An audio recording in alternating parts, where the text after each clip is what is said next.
Hi, today we're using the SketchBookX app for iPad to learn how to write some bubble letters and block letters like the words kind and hot that are visible on the screen. And the way we're going to try to do it is to use layers. So let's start by reviewing the SketchBookX app icons. Please say the name of each one after me. Gallery. Add new sketch. I for information.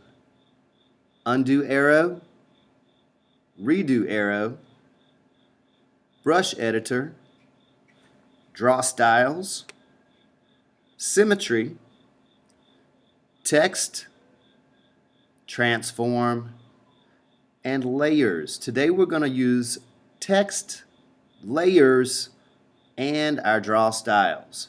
So let's start by tapping text. You always get the last word that you typed. Mine is clear right now, but I'm going to type a word like kind. I'm going to do it in all caps, so I double tap the shift arrow.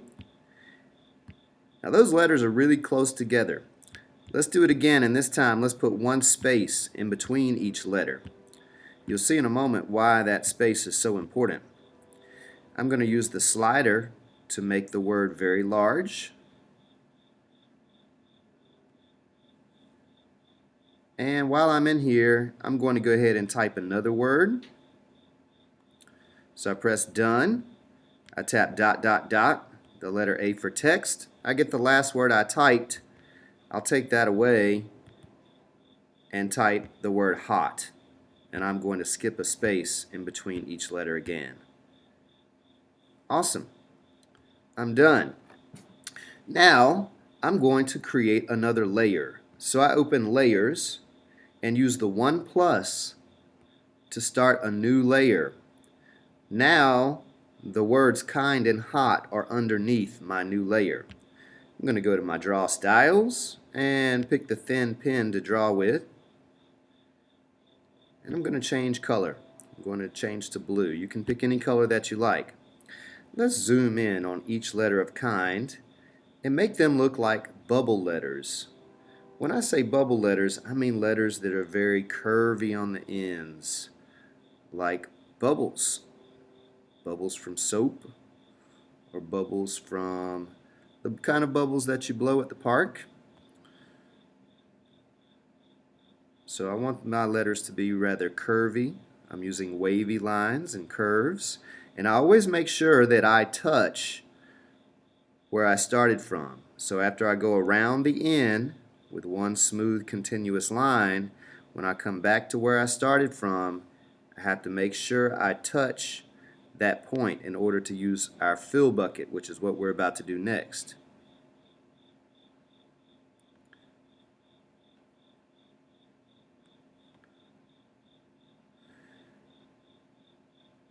Now if you open layers, you'll see that my new drawing is on the top layer, and then the words I outlined are underneath. So this is like me tracing or outlining the original text. Now I'm going to use fill bucket and fill those letters up. So this is a great hack, a way to learn how to draw block letters by tracing the letters that you typed. I'm going to try again with hot. Let me switch color again to orange and go back to my pen tool whenever I'm done with fill bucket. And I'm going to do block letters this time, so I think about very strong right angles, like on rectangles, as I round each corner. I try to always make my corners very rectangular, with the exception of the O, of course. I want it to be very smooth. And I can also trace the T.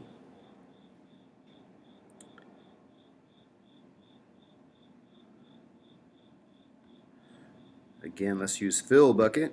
Hello, fill bucket. And fill up those letters that I drew. So that's one way you can learn how to draw this type of block letters.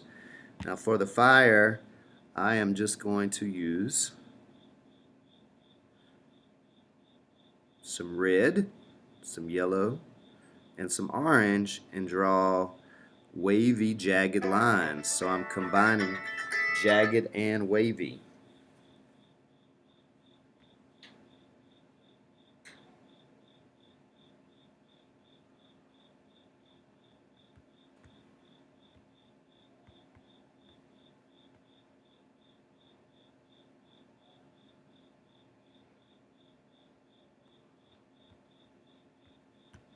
And let's pick some yellow for the fire. So it's really important that I touch those letters. That's what's keeping the flood fill inside of that space. Now, that one, it looks like, oh, there's a hole right there. So that's why the color all left out of that shape. You have to make sure you close those holes. There can't be any little holes anywhere, or the color will fill up your screen.